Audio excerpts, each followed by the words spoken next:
Danko sa takmer rozplakal a útočí na prezidenta Pellegriniho. Predseda Slovenskej národnej strany Andrej Danko počas svojho nedávneho prejavu na tlačovej konferencii prejavil silné emócie, keď reagoval na politický vývoj a aktuálnu situáciu vo vláde. Danko sa takmer rozplakal, pričom vyjadril hlboké sklamanie z prezidenta Petra Pellegriniho. Kritizoval ho za jeho konanie a rozhodnutia, ktoré podľa neho oslabujú jednotu vládnej koalície. Danko sa obul do Pellegriniho s tým, že jeho kroky sú v rozpore s národnými záujmami a destabilizujú politickú scénu.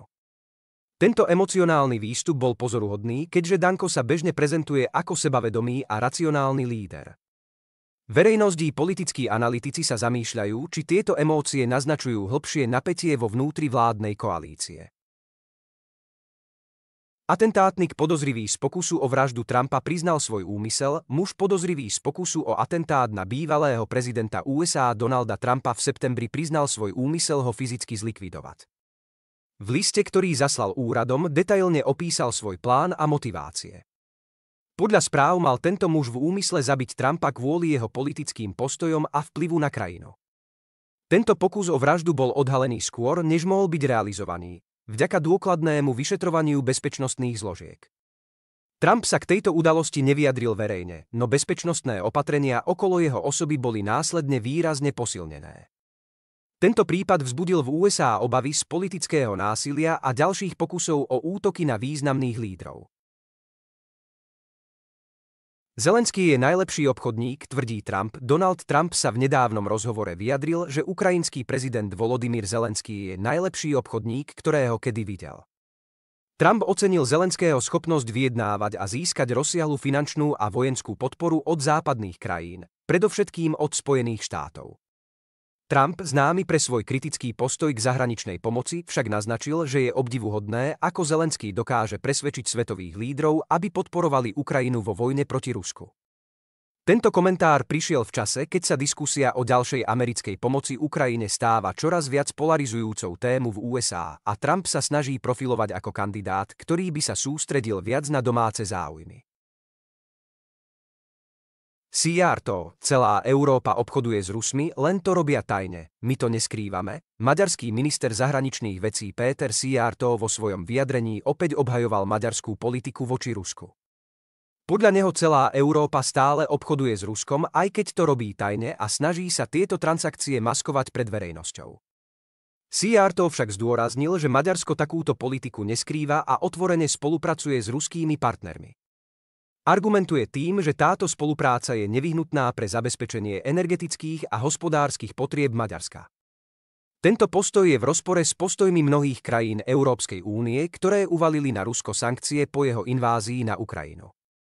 Szijjártó tak opätovne potvrdil, že Maďarsko neplánuje zmeniť svoju proruskú politiku, aj keď čelí kritike zo strany európskych partnerov.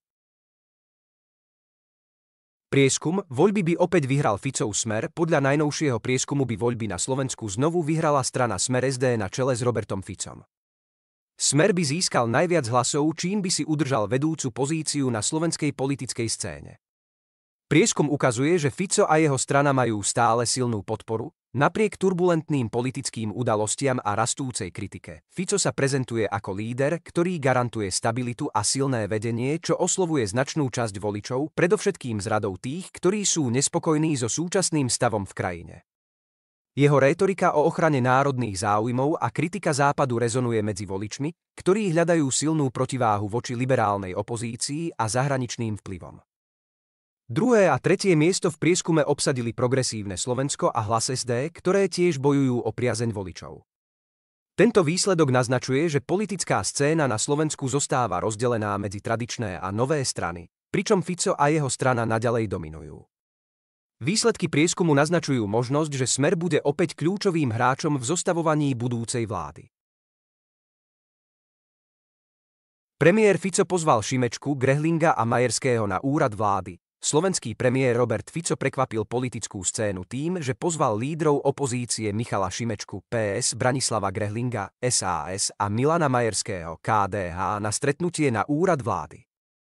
Cieľom tohto pozvania je podľa Fica hľadanie spoločných riešení na aktuálne problémy krajiny, pričom zdôraznil, že súčasná politická situácia si vyžaduje dialóg naprieč politickým spektrom.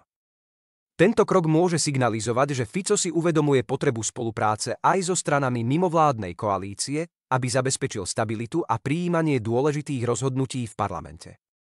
Opozícia však prijatie tejto výzvy zatiaľ nekomentovala a nie je jasné, či bude ochotná rokovať s vládou, ktorej politika sa výrazne líši od ich vlastnej agendy.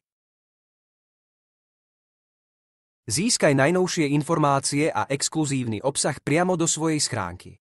Buď vždy o krok vpred s čerstvými novinkami a pripoj sa ku komunite, ktorá si cení aktuálne a presné informácie. Klikni na odoberať a už nikdy nepremeškaj dôležité novinky.